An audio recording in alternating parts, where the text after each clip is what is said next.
marwo nimco xuseen qowdhan oo TV qaranka faahfaahin ka siinaysa arrimahaasi ayaa sheegtay in wasaaradda caafimaadka oo xukuumadda uga wakiila caafimaadka bulshada ay mashaariic badan oo qiimo leh ka fuliyeen gobolada saaxil iyo togdheer welina ay socdaan howlahaasi sanadka dambana laga bilaabi doono gobolada Sanaag iyo Awdal. gobolka Maroodijeexna waxay xustay in ay ka socdaan mashaariic kor loogu qaadayo xaaladda caafimaadka hooyada iyo dhallaanka kuwaasi oo ay barbar socdaan nafaqeynta caruurta iyo tallaalka ka hortagga cudurrada dilaaga ee caruurta daadooda u dhaxayso dhalashada ilaa 5 sano la siiyo.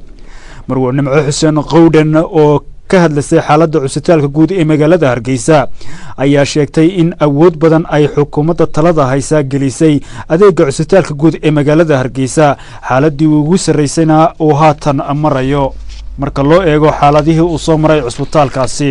taasi oo tusaale u soo qaadatay qaybo cusub oo ay ku soo kordhiyeen cusbitaalka iyo qalabayn ay ku sameeyeen adeegga cusbitaalka guud ee magaalada Hargeysa. waxaan oran karaa standardka cusbitaalka maanta runtii improvement badan ayuu sameeyay waxaan oran karaa 3 sanadood ee xukuumaddan madaxweyne Axmed Maxamed Maxamuud Siraaye talada haysay cusbitaalka guud waxay gelisay quwad iyo awood badan Ilaahay ba awood leh sanadkii u horeeyay weyn ogeeyna waxa laga bedelay dhammaan sariirihii cusbitaalka yaalay sanadkii labaadna waxa loo approve gareeyay lacagtaasoo noo fududeysay inaanu helno inaanu isu keeno dhakhaatiirta xirfadaha kala duwan leh ee maanta ka howlgala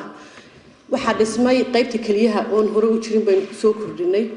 waxaan ku soo kordhinay qaybta gargaarka degdega ama IC unitka la yiraahdo oon hore u abuurnay baynu sameynay waxa aynu ku soo kordhinay qaybta ilkaha oo maanta shaqaysa oon doonayna inay standard noqoto qalab badan runtii u soo socdo ayaynu ku soo kordhinay waxaynu improvement ku sameynay laboratory oo la keenay mashiino badan oo casri ah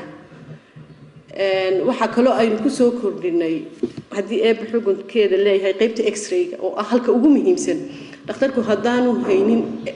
haynin qaybta diagnosis-ka haday tahay x-ray haday tahay CT scan haday tahay ultrasound waxba ma qaban karo dhakhtarka waxa caawiya waa laboratory-ga iyo qaybta x-ray-ga. marwo nimco xuseen qowdhan mar ay ka hadlaysay qorshaha u yaala wasaaradahan waxa ay tilmaantay in ay u qorshaysan tahay wasaaradahan inay dibudhis ku sameeyaan cusbitaalka qaybihiisa kala duwan si